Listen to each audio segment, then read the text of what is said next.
Salam semuanya, perkenalkan saya Kezia Oktavia Emanuelgia dengan NIM 240304035. Di sini saya akan menjelaskan tentang contoh baru implementasi BFS dan DFS. Saya mengambil contoh rute dari jalan kos ke kampus dan saya implementasikan menggunakan algoritma populer yaitu algoritma BFS dan DFS. Yang pertama,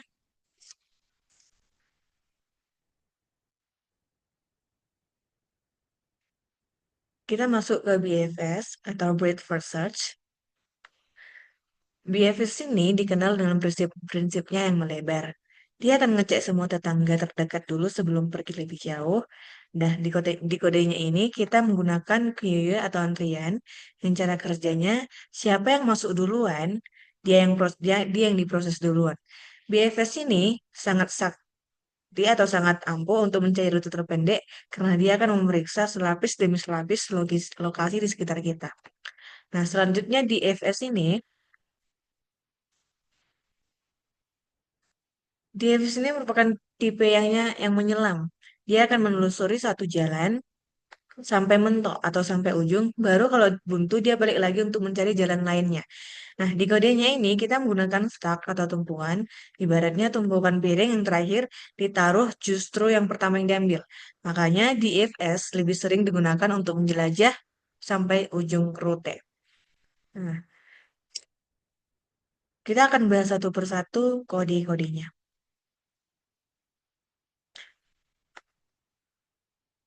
From collection import DQ ini artinya dia mengambil atau memasukkan alat DQ untuk membuat antrian. Antrian yang cepat untuk mencari rute harian yang mau dicari, yang mau kita tempuh. Nah, cost ini atau cost dalam kurung gang senggol dari jalan raya, artinya dari cost bisa ke gang senggol atau bisa juga dari jalan raya. Nah, selanjutnya bisa kita analogikan, ini adalah peta digital kita. Kita di sini menggunakan dictionary di mana K adalah lokasi saat ini dan value adalah daftar lokasi yang terhubung langsung atau tetangganya. Ini K dan ini tetangganya. Lokasi saat ini dan ini value-nya. Nah, selanjutnya kita akan bahas BFS. Div BFS. QW sama dengan DQW ini artinya membuat antrean yang isinya lokasi sekarang atau rute yang sudah dilewati. Nah, visit start ini merupakan catatan tempat yang sudah didatangi agar tidak muter-muter, agar tidak melakukan looping. Kemudian, visit order itu list untuk mencatat urutan mana atau tempat mana yang sudah dicek, titik-titik mana, untuk membuat laporan agar titik tersebut tidak ditempuh lagi. Nah, sekarang while QA, artinya selama masih ada antrean, maka kita harus jalan terus. Selama masih ada antrian atau urutan. Selanjutnya, current notepad. Current notepad ini artinya mengambil antrean paling depan. First in, first out. Kemudian, visit order append. Artinya mencatat bahwa kita sedang mengecek tempat ini atau titik ini, satu titik. Nah, kemudian if current not goal, artinya mengecek apakah kita sudah sampai di kampus, apa masih belum.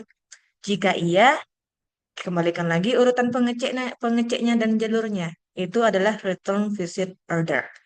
Kemudian for neighbor graph yang ini, itu artinya mengecek semua tetangga dari tempat sekarang. Kita mengecek key-nya dan di lokasi itu kita harus mengecek tetangga-tetangganya. Kemudian ada if neighbor not in visit. Artinya kalau tetangganya belum pernah didatangi, maka kita tandai sebagai sudah didatangi, visit, the date. Dan selanjutnya, QW open. Yang ini artinya masukkan ke antrean yang paling belakang. Jika dia sudah mengunjunginya, maka kita akan masukkan ke antrean yang paling belakang. Sekarang kita bahas algoritma DFS. Yang ini.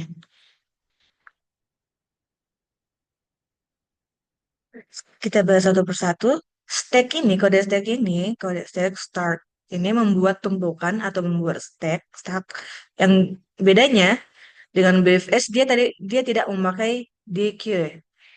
Yang sekarang kita akan bahas visit yang artinya catatan tempat yang sudah dikunjungi sama seperti yang tadi. Dia akan pakai kode visit untuk mencatat titik-titik mana atau tempat-tempat mana yang sudah dikunjungi. Sekarang kita ke current notepad. Current notepad ini artinya ambil yang paling atas atau ambil yang paling akhir. Prinsip antriannya ini last in, first out. Ini yang bikin dia menyelam. Karena dia menggunakan LIFO. Last in, first out. Sekarang ke if current not, artinya menandai tempat yang sudah dikunjungi. Dia, dia menandai tempat yang sudah dikunjungi agar tidak memutar-mutar atau dapat menemukan tujuannya langsung. Sekarang kita ke if current not goal. Yang ini, if current not goal ini artinya mengecek apakah sudah sampai tujuan atau masih belum. Jika belum, kita akan masuk ke kode return visit order. Sekarang kita masuk ke for neighbor. For neighbor ini sama dengan tadi. Jika sudah dicek, maka tumpukan-tumpukan tersebut akan masuk ke dalam stack. Nah, sekarang kita masuk ke eksekusinya.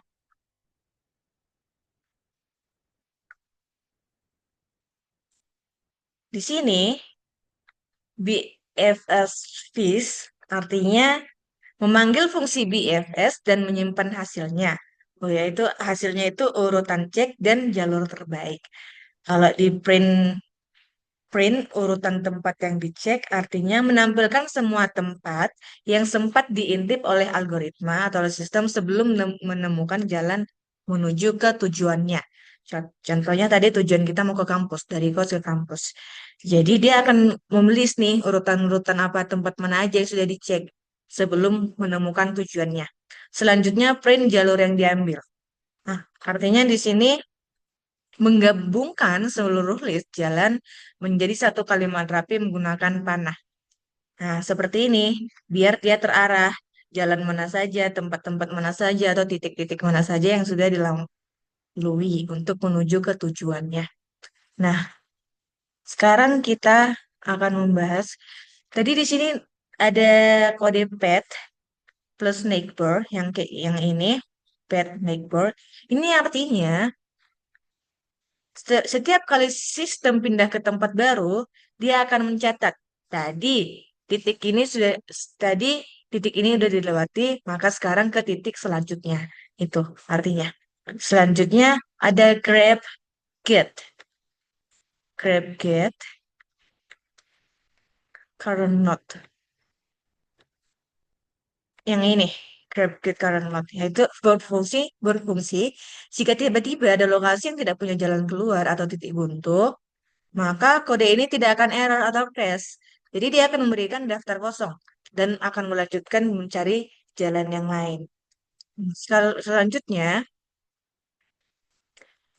ada pop lift dan pop. Ini pop lift, pop lift dan pop di atas. Ini perbedaannya itu pop lift untuk BFS itu mengambil yang pertama kali antrean. Ini membuat algoritma atau sistem mengecek semua tetangga terdekat dulu, seperti air yang menyebar ke seluruh titik. Nah, pop ini berada di DFS, yaitu mengambil yang terakhir masuk. Iya, artinya program ini atau algoritma ini langsung loncat ke lokasi paling baru ditemukan, sehingga dia terlihat seperti pengen banget ngejar satu jalan sampai ujung. Itu perbedaannya. Nah, pasti teman-teman nanya nih, kenapa di EVS ini gunain receive reverse itu karena stack yang bersifat tumpukan yang terakhir masuk keluar duluan, maka kita balik urutannya. gunakan menggunakan program algoritma agar algoritma mengecek tetangga sesuai urutan abjad atau urutan dictionary.